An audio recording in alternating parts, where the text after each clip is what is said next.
علیکم ورحمۃ اللہ وبرکاتہ۔ اعوذ باللہ من الشیطان الرجیم، بسم اللہ الرحمن الرحیم، الحمد للہ رب العالمین، الصلاۃ والسلام علی اشرف الانبیاء والمرسلین وأہل بیتہ الطیبین، اما بعد فقد قال الحق سبحانہ وتعالی انا نحن نزلنا الذکر وانا له لحافظون۔ برادران ایمانی، آج کا خطبہ جمعہ جو المہدی سینٹر بروکلن نیو یارک میں دیا جا رہا ہے، اس کا عنوان ہے مصحف کریم یعنی قرآن مجید کے بارے میں شیعہ عقیدہ۔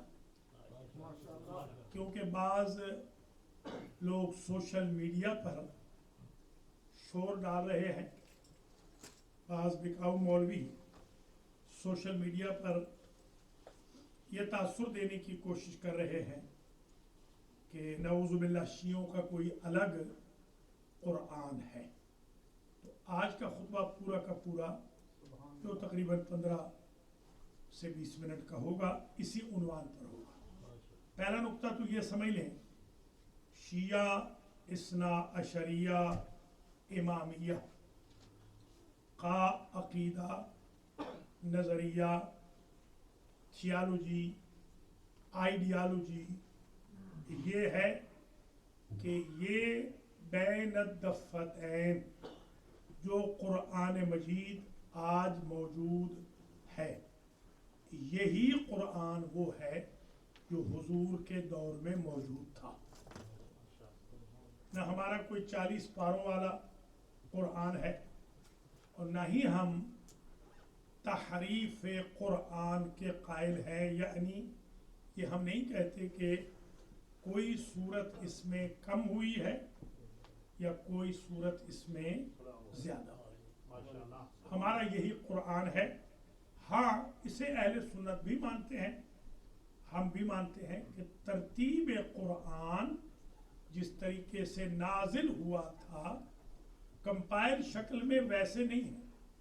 یہ تو سب کو پتہ ہے، پہلا سورہ الگ تھا، اب الگ پہلا تو نہیں، پہلا تو فاتحہ ہے، فاتحہ تو 5واں سورہ تھا۔ تو یہ ترتیب کے اعتبار سے اس کا ویسے نہ ہونا جیسے نازل ہوا، یہ ہمارا سب مسلمانوں کا نظریہ ایک ہی ہے۔ البتہ حضور کے دور میں اسی ترتیب سے قرآن جوڑا گیا تھا اور اسی ترتیب کو ہم مانتے ہیں۔ یہ حضور ہی کے دور میں، اور مولا علی علیہ السلام نے بھی اسی قرآن کو، مصحف کو نافذ رکھا امام مہدی علیہ السلام تک۔ ہمارے کسی امام نے کبھی بھی یہ نہیں کہا کہ اس قرآن کو نعوذ باللہ چینج کر دیا جائے، تبدیل کر دیا جائے۔ یہ امت مسلمہ کی مین اسٹریم سے ہمیں ہٹانے کی سازش ہوتی ہے کہ کبھی کوئی بری بات ہماری طرف منسوب کر دی جاتی ہے اور کبھی کوئی بری بات ہماری طرف منسوب کر دی جاتی ہے۔ یہ میں واضح طور پر اعلان کر رہا ہوں کہ شیعہ اثنا عشریہ اسی قرآن کو مانتے ہیں اور الحمدللہ اسی قرآن پر عمل کرتے ہیں۔ ہمارے جو حفاظ قرآن ہیں وہ اسی ہی قرآن کو پڑھ کے حافظ قرآن بنتے ہیں۔ ابھی کچھ عرصہ سے تو ہمارے حفاظ قرآن نے پوری دنیا میں دھوم مچا رکھی ہے، جیسے محمد حسین طباطبائی سے شروع ہو کر اور حرمت علی وزیری کے بیٹے صادق وزیری تک، فاطمہ وزیری تک، اور مجتبہ رضوی فرزند مسعود رضوی تک، اور پھر اب تو اور زیادہ کویت کے اندر، سعودی عرب کے اندر، ہندوستان پاکستان کے اندر، اس وقت پاکستان میں بھی کراچی کے اندر ایسی بچیاں حفاظ قرآن موجود ہیں کہ جو الحمدللہ ٹی وی چینلز کے اوپر آ کر پورا قرآن سناتی ہیں. یہ نابالغ بچیاں، ابھی بالغ بھی نہیں، پورا قرآن سناتی ہیں اور جواب بھی دیتی ہیں، ٹوکوا ٹوکوا جس کو آپ کہتے ہیں، جیسے کچھ پوچھا جائے. اور یہ الحمدللہ ڈاکومنٹیشن موجود ہے. اِنَّ عَلَيْنَا جَمْعَهُ وَقُرْآنَهُ، اللہ فرماتا ہے کہ ہمارے اوپر ذمہ داری ہے قرآن کو جامع کرنے کی بھی اور پڑھانے کی بھی. پڑھاتے بھی ہم ہیں اور جامع بھی ہم کرتے ہیں. یعنی یہ قرآن جو جمع ہوا ہے یہ اللہ کی ذمہ داری سے ہوا ہے. اگر اس میں کوئی کمی بیشی ہوتی، جیسے ابھی حال ہی میں وسیم رضوی ملعون نے ایک حرکت کی، حالانکہ وہ اپنے آپ کو شیعہ کہتا ہے مگر ہم نے اسے کافر ڈکلیئر کیا، اس لیے کہ ہمارے نزدیک رشتہ داری معیار نہیں ہوتی بلکہ میرٹ، عقیدہ، تھیالوجی، نظریہ معیار ہوتا ہے. حضور کا سگا چچا کیوں نہ ہو، تایا کیوں نہ ہو، ہم اسے ابو لہب کو تبت یدا ابی لہب کا مصداق سمجھتے ہیں، اور دور والا کیوں نہ ہو بلال حبشی، ہم اس کو محمدی سمجھتے ہیں. لہٰذا یہ آج نظریہ جو غلط ڈیویلپ ہو رہا ہے سوشل میڈیا پر، اسے صحیح کر لینا چاہیے کہ شیعیان علی کا کوئی الگ قرآن نہیں، بلکہ یہی قرآن ہے جو شیعیان علی جسے مانتے ہیں. علیکم السلام. ہم جب بچے تھے تو ہمارے یاد ہے، مجھے اس زمانے میں یہ مشہور تھا کہ شیعوں کے ہاں امام زمانہ جب آئیں گے تو ان کا کوئی نیا قرآن وہ لے کر آئیں گے. ایسی کوئی بات نہیں، ہمارا کوئی نیا قرآن نہیں، یہی قرآن ہے جو آج موجود ہے الحمدللہ ما بین الدفتین. یہ ابھی حال ہی میں ہمارے ایک عزیز عالم دین جو کہ خود ایک نیک انسان ہے، ان سے سبقت لسانی ہوئی، تو اس سبقت لسانی کو اٹھا کر ان لوگوں نے طوفان مچا دیا کہ نعوذ باللہ شاید جو شیعیان علی ہیں وہ کسی اور قرآن کے قائل ہیں. ایسا کوئی مسئلہ نہیں. شیعیان علی اسی قرآن کو مانتے ہیں جو تمام مسلمانوں کے پاس موجود ہے. اور امام زمانہ علیہ السلام جب تشریف لائیں گے اسی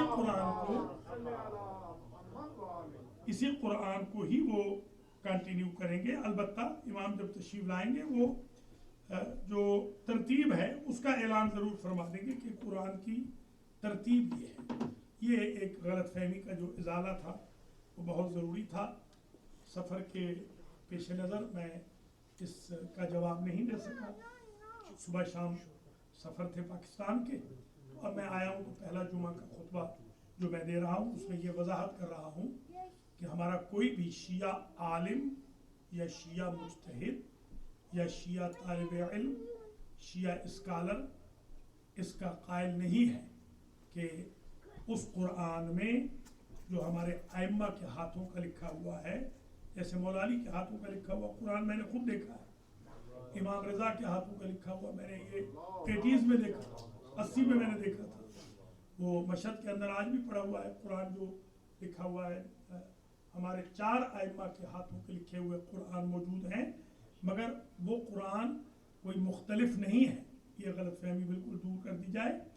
زیر و زبر کا بھی کوئی فرق نہیں. ہاں قراءات میں جو اختلافات ہوتے ہیں وہ آپ بھی واقف ہیں، کبھی کبھی ہم بھی آپ کی خدمات عالیہ میں قراء سبعہ کے جو فرامین ہیں وہ بیان کرتے رہے ہیں.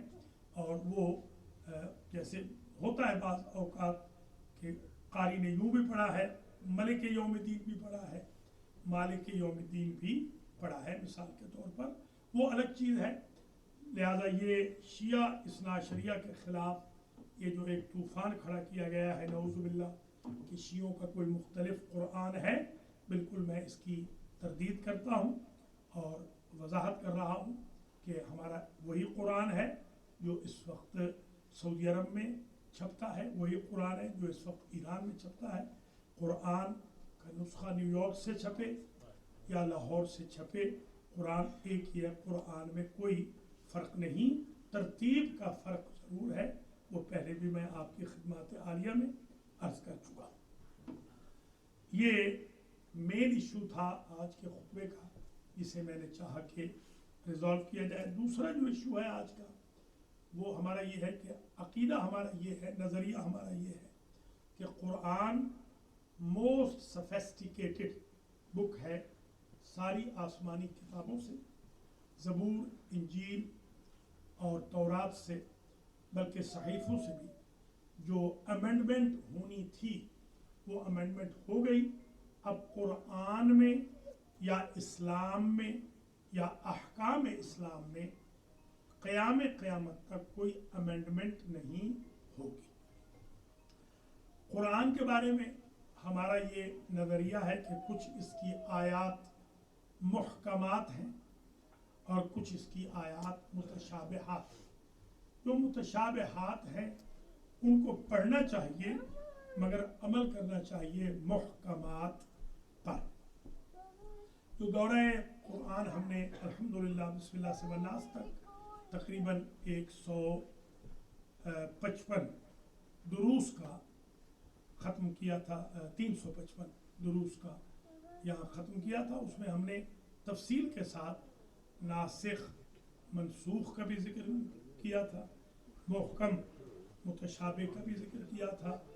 کچھ صورتیں ایسی ہیں جن میں سے قدر متیقن فاتحہ ہے جو 2 مرتبہ نازل ہوئی ہے، مکے میں بھی نازل ہوئی ہے، مدینے میں بھی نازل ہوئی ہے، اور یہ ہمیشہ ہم عرض کرتے رہے، آج بھی عرض کریں گے کہ قرآن قسم کھانے کے لیے نازل نہیں ہوا بلکہ قرآن عمل کرنے کے لیے نازل ہوا ہے۔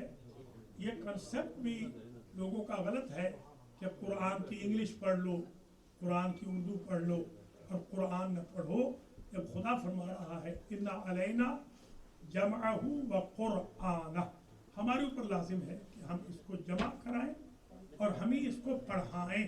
تو پڑھانے کی ذمہ داری اللہ پر ہے۔ تو جو بھی قرآن پڑھتا ہے یوں سمجھ لے اللہ اسے چاہتا ہے کہ وہ قرآن پڑھے، اور جو نہیں پڑھتا اس کو توبہ کرنی چاہیے کہ اللہ اسے اس قابل نہیں سمجھ رہا کہ وہ قرآن پڑھے۔ ہمارے ہاں عموماً قرآن کی تلاوت اونقا بن گئی ہے، بدقسمتی سے لوگ قرآن نہیں پڑھ رہے، شب جمعہ میں بھی قرآن پڑھنا بند کر دیا ہے، صبح کے وقت بھی قرآن، نیندیں نہیں پوری ہو رہی ہیں ہمارے بھائی بہنوں کی، اللہ ان کو ہدایت کرے۔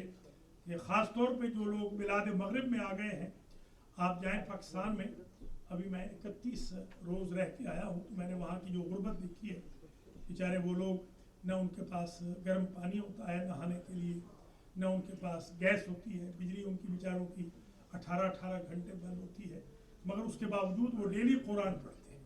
ہر گھر سے قرآن کی آواز بلند ہوتی ہے، فجر کی نماز باقاعدہ ہوتی ہے۔ ہمارے ہاں یہ جو ناز رکھنے والے ہمارے مومن ہیں جو بلاد مغرب میں آ گئے ہیں، ان کے پاس ہر فیسلٹی ہے، مگر مجال ہے یہ بھولے سے بھی کبھی مسجد فجر کی نماز میں آ جائے یا بھولے سے بھی کبھی قرآن کھول کے پڑھنا شروع کر دیں۔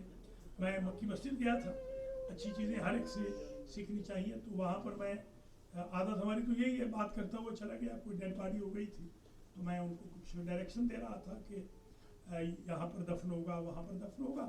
جیسے ہی میں گیا تو وہ قاری صاحب نے باقاعدہ مجھے، نائب قاری صاحب تھے، اشارہ کیا کہ حضرت صاحب مسجد کے اندر فون پہ بات نہیں ہوتی، ہمارے ہاں تو باتیں ہی مسجد میں ہوتی ہیں، ہمارے ہاں جمعہ ہوتا ہے پیچھے باتیں لگے ہوتے ہیں، مجلس ہو رہی ہے پیچھے گپیں لگ رہی ہوتی ہے، میسیجز، حتیٰ کہ مجھے ایک میسیج تو قنوت کے دوران میں سے کسی نے کیا اس ٹائم پہ، جی ہاں قنوت کے دوران، تو میں نے برادر مومن سے پوچھا بیچارے سے کہ تو جمعہ پڑھ رہا تھا یا مذاق کر رہا تھا کہ تو نے اس وقت مجھے میسیج کیا کہ جب تیرا مولوی قنوت پڑھا رہا تھا، تو یہ توجہ کرنی چاہیے قرآن کی طرف۔ اس طرح اگر ہم قرآن کو پشت دکھا دیں گے تو پھر اللہ کی رحمت ہمیں پشت دکھا دے گی۔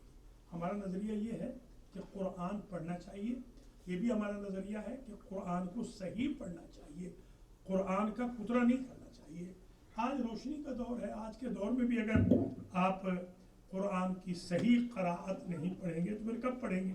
مجھے بڑی خوشی ہوئی پاکستان میں اس دفعہ جا کر کہ ماشاءاللہ ہر مسجد میں تجوید کا باقاعدہ مدرس ہے، ہر مدرسے میں تجوید پڑھائی جا رہی ہے، ہر ایک سیشن میں ماشاءاللہ قرآن کی تجوید کا درس دیا جا رہا ہے۔ قاریان قرآن، یہ بہت اچھی خبر ہے جو میں آپ سے شیئر کرنا چاہتا ہوں۔ آپ سے بھی میں درخواست کرتا ہوں کہ یہ مراکز اس لیے بنائے گئے ہیں کہ ان مراکز کے اندر آ کر آپ سیکھیں، درس قرآن میں آئیں، تجوید میں آئیں۔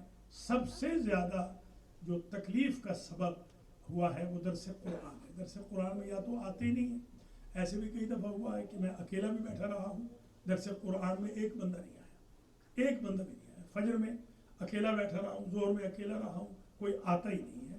جو قریب رہتے ہیں، جو ریٹائرڈ لوگ ہیں، ان کو تو چاہیے تھوڑا بہت مسجد میں آنا شروع کریں، قرآن پڑھنا شروع کریں۔ اگر قرآن نہیں پڑھا ہوا تو ابھی سے پڑھنا شروع کر دیں۔ کئی بندے ہیں وعدے کرتے ہیں کہ ہم ضرور پڑھیں گے، مگر سالوں پہ سال گزر رہے ہیں، وہ شروع نہیں کرتے۔ مہربانی فرمائیے، ہمارا نظریہ یہ ہے کہ خیارکم، حضور نے فرمایا تھا خیارکم من تعلم القرآن وعلمہ، تم میں سے سب سے اچھا وہ ہے جو قرآن پڑھے اور قرآن پڑھائے۔ آپ خادم القرآن بنیے، قرآن کے خادم بنیے۔ یاد ہوگا آپ کو، آج سے تقریباً کوئی 19-20 سال قبل یہ واقعہ نقل کیا تھا، شاید 1-2 بندے ہوں جو اس وقت درس میں ہوتے تھے، کہ ہمارے ایک عالم تھے، مجتہد تھے، علامہ تبرسی، ان کو ہارٹ اٹیک ہو گیا تھا۔ اس زمانے میں تو اتنے آزمائش گاہیں یا لیبارٹریز نہیں تھیں کہ ان کو پتہ چلتا رشتہ داروں کو کہ سچویشن کیا ہے۔ تو انہوں نے سمجھا مر گئے، غسل دیا، کفن پہنایا، نماز جنازہ پڑھائی اور دفن کر دیا۔ جب دفن ہو گئے تو وہ خود فرماتے ہیں، لکھا بھی ہے انہوں نے، فرماتے ہیں کہ جب دفن ہو گیا تو مجھے خیال آیا کہ اب کیا کیا جائے۔ تو کوئی اگر ہم جیسا تو ہوتا تو وہ ویسے نہ مرا بھی مر جاتا، پر وہ ایک عالم تھے، مجتہد تھے، نیک تھے، متدین تھے، عمر بھر انہوں نے پاکیزگی میں گزاری تھی۔ تو انہوں نے نیت کی، انہوں نے ایک نظر مانی کہ یا اللہ میں نظر کرتا ہوں اگر تو مجھے اس قبر سے نکال دے کسی بھی ذریعے سے تو میں تیرے قرآن کی بیسٹ تفسیر لکھوں گا۔ اللہ کی ذات نے ان کو نکال دیا اور انہوں نے تفسیر مجمع البیان لکھی، جو شیعہ قوم کی بڑی تفسیروں میں سے ایک ہے۔ وہ کفن چور ذریعہ بن گیا نکالنے کا۔ وہ کفن چور آتا تھا، ہر رات کو کفن چوری کرتا تھا، تو وہ آیا اور اس نے قبر کھود دی۔ جب قبر کھود دی تو انہوں نے ہاتھ پکڑ لیا کہ بھئی کفن جتنے چاہے لے لو، ذرا مجھے گھر پہنچا دو۔ تو بھارت، یہ میرے اور آپ کے لیے ایک سبق ہے، آج پھر میں یہ عرض کر رہا ہوں، ایک درس ہے کہ ہم پتہ نہیں کتنی دفعہ زندہ درگور۔ ٹھیک ہے، بتا دیں۔ Brother, anyone call Zohar Park outside? Sport Expedition TLC? Yes. Yeah, you need to move. ویسے وہ کہتے تو کچھ نہیں ہے پولیس والے۔ نہیں، کسی کو اچھا کیوں گاڑی، اچھا ٹھیک ہے، ہاں پولیس والوں کی طرف سے بلاک کیا۔ ٹھیک۔ تو آج کا خطبہ یہیں پہ ختم ہو رہا ہے، بہت طویل نہیں، بس اتنا ہی عرض کروں گا۔ میرے بھائیوں، میرے بزرگوں، میرے عزیزوں، قرآن کو پڑھو، قرآن کو پڑھاؤ، قرآن کی حکومت اپنے بدن پہ قائم کرو، قرآن کو سمجھو، افہام و تفہیم رکھو قرآن سے، قرآن کے احکام پر عمل کرو، قرآن کو قسموں کے لیے استعمال نہ کرو، قرآن کو گھروں کے اندر زینت کے لیے نہ رکھو بلکہ پڑھنے کے لیے رکھو۔ قرآن کہتے ہی اسے ہیں جسے پڑھا جائے، ورنہ تو کتاب ہے، کتاب لکھی ہوئی ہوتی ہے اور قرآن پڑھا ہوا ہوتا ہے۔ تو اگر آپ قرآن پڑھ نہیں رہے ہیں تو پھر آپ اہل کتاب ہیں، اہل قرآن نہیں ہیں۔ اہل قرآن بنیے، قرآن کے خادم بنیے۔ کتنے ہمارے آپ کے مسائل ہوں گے، کتنی مرتبہ ہم زندہ درگور ہوتے ہیں، کوئی قرضوں میں جکڑا ہوا ہے بیچارہ، کوئی مصیبتوں میں جکڑا ہوا ہے، کسی کو بیماری جان نہیں چھوڑ رہی، عجیب عجیب بیماریاں لگ رہی ہیں۔ آج بیچارے وہ آفتاب حسین یہی بیٹھتے تھے ہمارے خوشاب کے، وہ فوت ہو گئے بیچارے، یہاں پیچھے کرسی پہ بیٹھتے تھے. تو کوئی پتہ نہیں کب تک انسان کی زندگی ہے.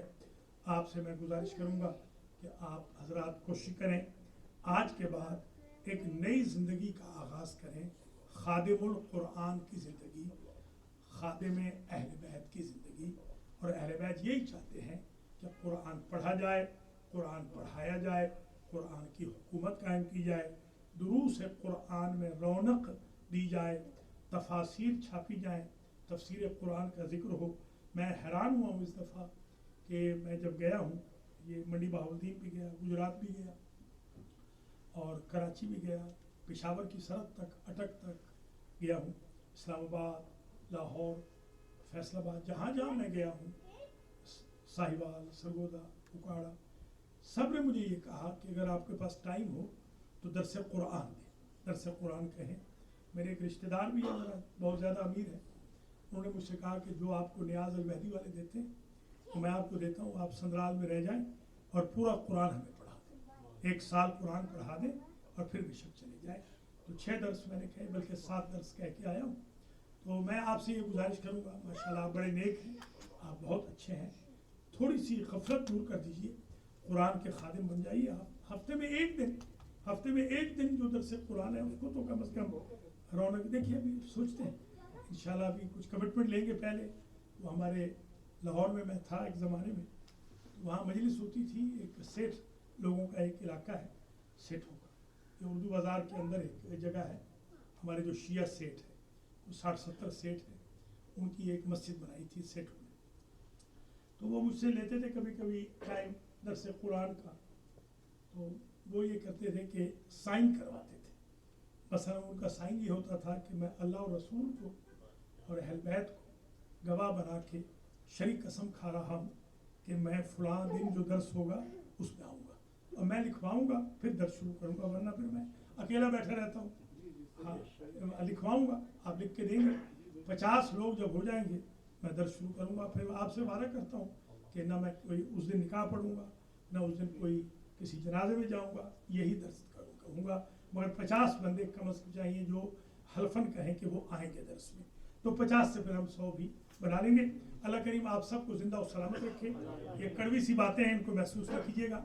اپنی فلاح کے لیے، آپ کی فلاح کے لیے، اپنی نجات کے لیے، آپ کی نجات کے لیے.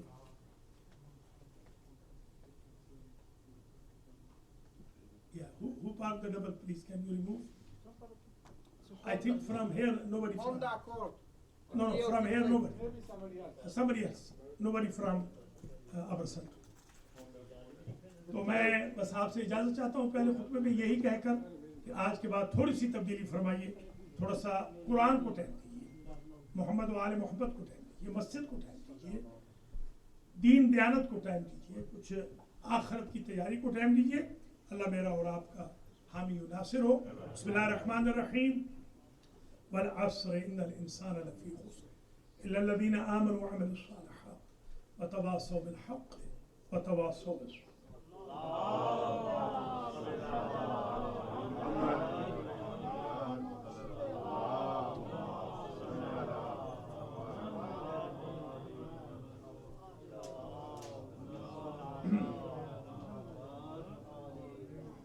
بسم اللہ الرحمن الرحیم.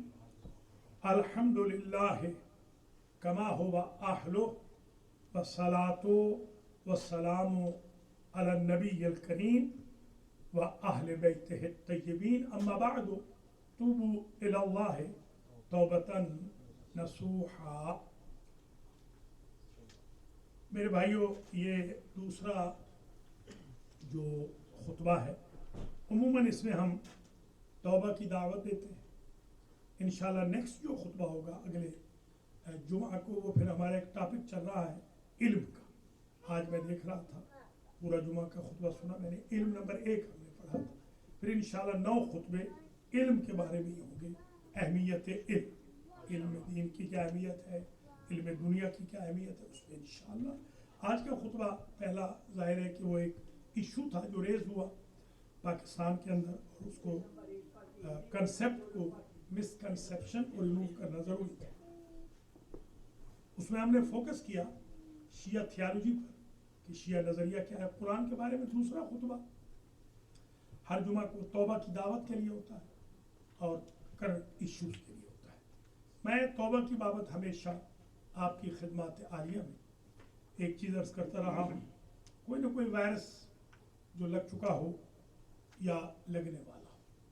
آج جس وائرس کا میں ذکر کر رہا ہوں اس کا میں نے یہاں پر کبھی ذکر نہیں کیا. وہ ہے حب الریاست. حب الریاست یہ آفت ہے. بندے میں یہ محبت پیدا ہو جائے کہ وہ رئیس بنے گا، بندے میں یہ محبت پیدا ہو جائے کہ وہ سربراہ بنے گا، بندے میں یہ عشق پیدا ہو جائے کہ وہ بڑا بنے گا. یہ بہت بڑی آفت ہے اور یہ تقریباً انسان کو تباہ و برباد کر دیتی ہے. کبھی جی حب الریاست، حب الریاست کہتے ہیں محبت ہے کہ میں بڑا بنوں، جھاڑو نہ دوں باس بنوں، کارکن نہ بنوں ٹرسٹی بنوں، ڈائریکٹر نہ بنوں چیئرمین بنوں، کارکن نہ بنوں صدر بنوں، خدمت گزار نہ بنوں آرڈر دینے والا بنوں. یہ ہمارے وجود کے اندر ایک عجیب آفت ہے. ایک حدیث شریف ہے، آج میں پہلی مرتبہ آپ کی خدمت میں عرض کر رہا ہوں.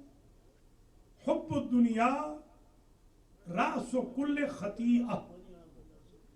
دنیا کی محبت ہر برائی کی جڑ ہے. ہر برائی شروع ہوتی ہے دنیا کی محبت سے. حب دین سے ہر اچھائی شروع ہوتی ہے، حب دنیا سے ہر برائی شروع ہوتی ہے. یہ انسان جو دنیا دار بن جاتا ہے، بے شک دنیا دار بنے، کوئی حرج نہیں. آپ الیکشن لڑنا چاہتے ہیں لڑے، کوئی حرج نہیں. کیا قباحت ہے الیکشن لڑنے میں؟ ابھی سابق وزیر اعظم بھی اس دن آئے تھے ملنے کے لیے، بائی چانس اتفاق ہو گیا. وہ بھی چرچ میں گئے ہوئے تھے اور ہمیں بھی چرچ والوں نے بلایا ہوا تھا، تو وہ دیر ان کو ہو گئی تھی تو ہم ٹائم پہ پہنچ گئے تھے. ان کو کسی نے میرا ذکر کیا تو وہ نیچے اترے، باقاعدہ بیٹھے، گفتگو بھی کی. یہاں بھی آئے تھے، آپ کو یاد ہوگا کچھ لوگ مجلس میں تھے، یہ راجہ محمد اشرف، پرویز اشرف، راجہ پرویز اشرف. تو ان سے بھی گفتگو ہو رہی تھی تو میں نے ان کو بھی یہی عرض کیا کہ الیکشن بھی لڑے، رئیس بھی بنے، وزیر اعظم بھی بنے، مگر انسانیت کی خدمت کو فراموش نہ کریں. جب انسان بڑے عہدے پہ آ جاتا ہے پھر انسان کو فراموش کریں. مثلا آپ حضرات ہیں، میں خود ہوں، مجھے خود بھی اس دفعہ احساس ہوا کہ میرے رشتہ دار بیچارے ایسے بھی ہیں جو غربت کی لکیر سے نیچے زندگی بسر کر رہے ہیں. میں جانتا ہوں کہ ان کے پاس وہ ویل آف نہیں ہے، تو مجھے ہمت کر کے کوشش کر کے ان کی خدمت کرنی چاہیے. ویسٹیج نہیں کرنا چاہیے. ہم یہاں ویسٹ کر دیتے ہیں، بہت زیادہ ہم اسراف کر دیتے ہیں. ان المبذرین کانوا اخوان الشیاطین. تو اس چیز کو آج ذہن سے اتار دیجئے. کوشش کیجئے ہمبل رہنے کی، مغرور نہ بنے، متکبر نہ بنے. مجھے اچھی طرح یاد ہے کئی بندے لڑ پڑے، سنٹر چھوڑ دیے، مسجدیں چھوڑ دی کہ ہمیں پہلی صف میں نہیں بٹھا. میں ابھی گیا ہوں، یقین کریں میرے شاگردوں کے شاگرد بیچارے، شاگردوں کے بھی شاگرد جمعہ پڑھا رہے تھے، میں نے پیچھے جمعہ پڑھ لی اور مجھے آخر میں جگہ ملی، میں نے وہیں پر جمعہ پڑھ لی. جب انہوں نے ان کی نظر مجھ پہ پڑی تو انہوں نے کہا ارے آپ وہاں پر ہیں. میں نے کہا کوئی یار نہیں، میں بھی ایک نمازی ہوں. میرے والد صاحب قبلہ ہمیشہ پچھلی صف میں کھڑے ہوتے تھے. جب کبھی ان کے چھوٹے بھائی جماعت کراتے وہ لیٹ آتے، کیونکہ وہ ان کے چھوٹے بھائی پھر جماعت کراتے نہیں تھے. جب میرے والد آ جاتے تھے تو وہ میرے والد ہمیشہ جب اللہ اکبر وہ کر لیتے ہمارے چچا تو پھر آ کے جوائن کرتے اور سب سے آخر میں کھڑے ہوتے. تو چچا نے پوچھا ایک دفعہ کہ مولوی صاحب آپ بزرگ ہیں میرے، آپ پڑھایا کریں نماز. تو آپ فرمانے لگے کہ میں نمازیوں کے پاؤں میں کھڑا ہوتا ہوں، شاید اللہ مجھے معاف کر دے. ان کے پاؤں کی وجہ سے شاید اللہ معاف کر دے. دیکھیے انسان میں کچھ سیکھنا چاہیے. میں نے تو اس سفر میں بہت کچھ سیکھا ہے پاکستان سے. ایسے 104 سال کا مجھے بزرگ ایک ملا ہے، 104 سال کا. اس نے مجھے بتایا کہ بھئی تیرا باپ جو تھا وہ مجھے بڑا بھائی کہتا تھا. 104 سال اس کی عمر ہے اور آپ حیران ہوں گے، اس نے کہا کہ آج تک میرے سر میں درد نہیں ہوا. 104 سال کی عمر کا بندہ. میں نے کہا کہ وہ چاچا جی کیا چیز آپ کھاتے پیتے ہیں؟ انہوں نے کہا کسی کو تکلیف نہیں دیتا. یہ آپ کے والد سے سیکھا تھا، وہ ہمارے استاد بھی تھے کہ تکلیف نہ دو. میں نے جب سے تکلیف نہیں دی اللہ نے مجھے تکلیف نہیں دی. اور ہم اس وقت تک ہماری رات نہیں ہوتی جب تک ہم کسی کو تکلیف نہ دیں. تو مہربانی کر کے تھوڑا سا توبہ یہ بھی کریں کہ پتہ نہیں کب تک ہماری زندگی ہے. آپ دیکھیں نا, آپ کے دیکھتے دیکھتے ہمارے بڑے قریبی دوست تھے بیچارے امیر عباس, یہ کل ہم ان کو دفنا کے آئے ہیں نیو جرسی میں, ہمارے بیت القائم سے ان کا تعلق تھا, ہیلدی ویلدی تھے, وہ بھی چلے گئے. آفتاب حسین بیچارہ چلا گیا. یہاں آپ کے جو راجہ صاحب تھے, احسن صاحب, بیچارے راجہ محمد احسن, آپ کو یاد ہے یہ ہنستے ہنستے یہاں آتے تھے, دعا کا کہتے تھے. زینت بھی تھے مجالس کی بھی اور محافل کی بھی. تو دیکھتے ہی دیکھتے چلے گئے. کتنے آپ کے سامنے, کتنے آپ کے ساتھ بیٹھنے والے لوگ تھے جو آج نہیں رہے. پتہ نہیں ہم کب تک زندہ ہیں, کیا پتہ ہے انسان کو. تو اس لیے چاہیے کہ ہر جمعہ کو بندہ ایسی توبہ کرے کہ ہمارے قبلہ صاحب کہتے تھے, محمد یار شاہ صاحب استاد العلماء, وہ فرماتے تھے کم از کم ایک گناہ چھوڑ دو ڈیلی, ایک گناہ ڈیلی چھوڑ دو اور ایک نیکی ڈیلی اڈاپٹ کر لو. مثلا آج ہم اگر یہی گناہ چھوڑ دیں کہ ہم آئندہ ریاست کے پیچھے نہیں جائیں گے کہ ہمیں بڑا بناؤ, ہمیں باس بنا دو, ہمیں CEO بنا دو, ہمیں ارباب حل و عقد میں سے بنا دو, ہمیں پہلی صف میں بٹھا دو, ہمیں کرسیوں پہ بٹھاؤ, ہماری بنائے لو, یہ چھوڑ دیں. آپ یقین کریں خود بخود عزت میں اضافہ ہوتا جائے گا. آپ دیکھتے جائیں گے کہ عزت خود بخود بڑھتی جائے گی. آپ نے دیکھا کہ بوریا نشینوں نے دنیا کے تخت و تاج ہلا کے رکھ دیا, وہ زمین پہ بیٹھے ہوئے. تو میں یہی گزارش کروں گا آج کی حد تک کہ حب ریاست کو, حب دنیا کو, حب جاہ, مقام طلبی کو, عجب کو, غرور کو, تکبر کو, نخوت کو, فرعونیت کو, نمرودیت کو, شدادیت کو, حامانیت کو اپنے وجود سے نکال دینا چاہیے. اللہ نے ہمیں مٹی سے بنایا ہے تو ڈاؤن ٹو ارتھ ہمیں رہنا چاہیے, مٹیالی طبیعت کا رہنا چاہیے, متواضع. حضرت موسیٰ علیہ السلام سے اللہ نے پوچھا کہ آپ کو پتہ ہے میں نے آپ کو نبی کیوں بنایا؟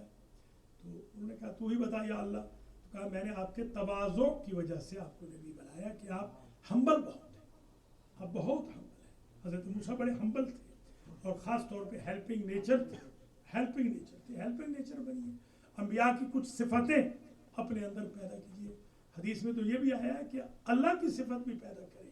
اللہ کی صفت ستاریت کو آپ پیدا کریں, حضور کی صفت مدارات کو پیدا کریں. عیب چھپائیں لوگوں کے, عیبوں کو لوگوں کے سامنے پبلک نہ کریں. اور مدارات کہتے ہیں کرٹسی کو, عفو درگزر کو, چھوڑ دینے کو, اگنور کر دینے کو, بھلا دینے کو. نبی کریم کو کوئی برا بھلا کہتا تو رائٹ اوے, نہ بھلانے والا نہ بھولنے والا نبی, اس کو بھلا دیتا تھا. یوں کرنا چاہیے. اللہ تعالیٰ مجھے اور آپ کو توفیق دے کہ ہم مدارات قائم کریں, ستاریت کی قائم کریں, لوگوں کے عیبوں پہ پردے ڈالیں, اپنے عیبوں پہ نظر رکھیں, دوسروں کے عیبوں پہ نظر نہ رکھیں. حب جاہ سے بچیں, حب دنیا سے بچیں. اور کرنٹ افیئرس تک یہ عرض کروں گا کہ اب یہ جو 7 والی بلڈنگ ہے اس کا تقریباً سودا تو ہو چکا ہے, مگر دیکھیے یہ لون کے بارے میں کیا ڈیولپمنٹ ہوتی ہے.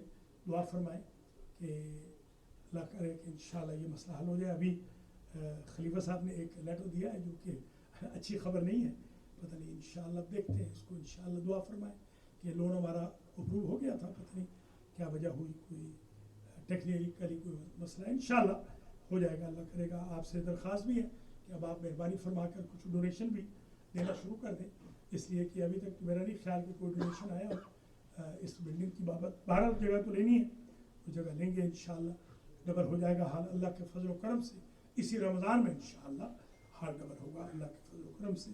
اور باقی یہ ہے کہ جو حضرات و خواتین سنٹر کے معمولات کو جانتے ہیں, انہیں علم ہے کہ سنٹر فی الحال تو جمعہ کو شب جمعہ بھی کھل رہا ہے, اور جمعہ کو بھی انشاءاللہ میں آ گیا ہوں. اس کے لیے کچھ ایسا سلسلہ میں بناؤں گا.